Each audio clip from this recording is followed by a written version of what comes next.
Welcome back. Our next story began 10 years ago. A prosperous young filmmaker's dream put on hold when he was sent to the rehabilitation center Kids of North Jersey. Now he has brought his experiences to a new and powerful film and is sharing his story about the controversial clinic and his journey over the GW. You don't like feeling fat, huh, Jennifer?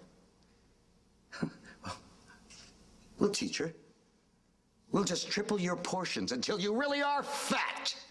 And if you try to resist or throw up again, Jennifer, I swear to you, we'll shove it down your throat. Now sit down! Sit down!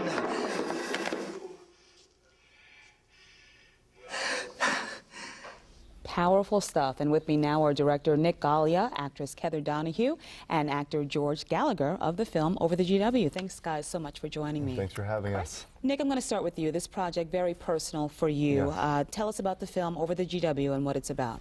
Well, basically, when I was 14 years old, my mother checked me into a drug rehab, which actually, we're filming in Secaucus. The rehab is right down the road.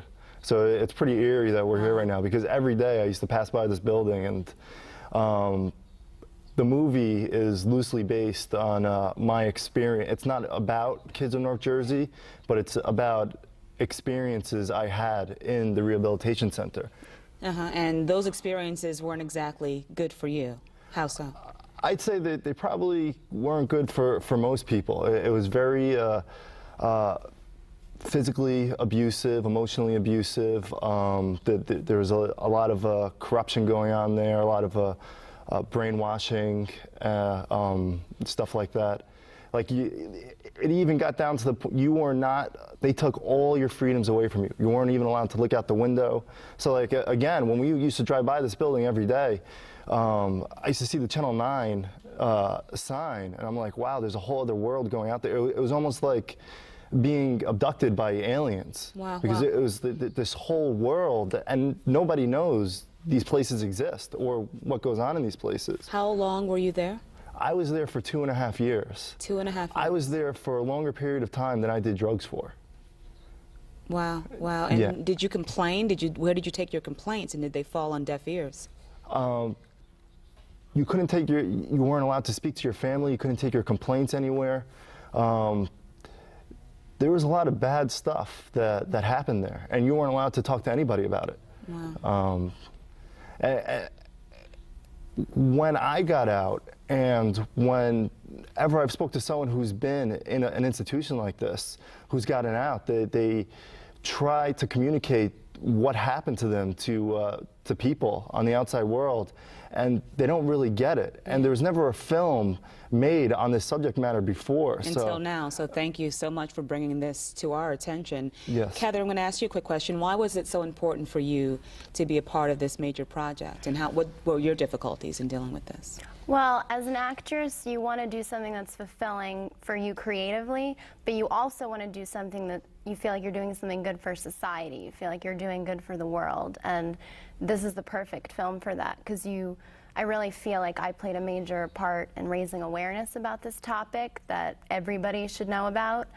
And it was just I just learned so much from Nick as a director. I mean, you know. He brought it out of you. Yeah, he let it all, I got it all out. So. George, what about yourself? I mean, why was it important for you to be a part of this project?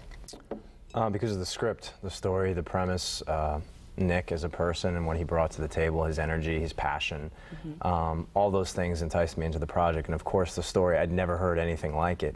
I'd never read anything like it. And he really was able to recreate a world for us that I don't think anyone has ever seen. And when the film comes out, people are really going to be shocked. When you first heard about what went on behind closed doors there, what was your first reaction? My first reaction was, I thought it was incredible. A lot of it I thought had to do with dramatic license. I didn't realize that what goes on in our film, from what I've been told, is somewhat of like a watered-down version of what these places really are like, and what I've spoken to from people who've been inmates in these programs, and from the little bit that I knew about Nick's own experience. Again, it's loosely based, but it's powerful. Wow, very powerful. Nick, this facility has been shut down now for about a decade or so. Yeah. What was your reaction when it finally closed its doors? I mean, when they shut down, the place is a cult. They try to grab as many people as possible to come into it. Let's say I'm in there for drugs, you're my sister, and you start wearing black outfits. Yeah, black outfits that is just something normal an adolescent goes through, just wanting to change their image. Next thing you know, they'll say, you have a problem, and they want you to come in also. And if you didn't do drugs, they'll call you a behavior problem, a foodie, something. And after the program I was in got closed down, I was there when it got closed down, they went underground. And they had these group sessions in people's houses, the exact same structure. Wow. And the place I was in is closed down now, but these places are still rampant throughout the whole nation and even across seas. Right, right. There was a recent screening of Over the GW. What Yes. was that like? When was it? Where was it? And what was it like? We had a sneak preview of the film for survivors, victims of these types of institutions, at the same theater we're premiering in next Wednesday, the Pioneer Theater, which is in New York City on 3rd Street. And I was a little nervous at first, but I mean, more than anything else, I made it as an homage for these people. And Which just is an excellent homage. Thank you. Excellent homage, and hopefully Thank this you. brings closure for you. Yeah, thank you. Thank you. Nick Gaglia and Kether, Thank George, you. thank you so much.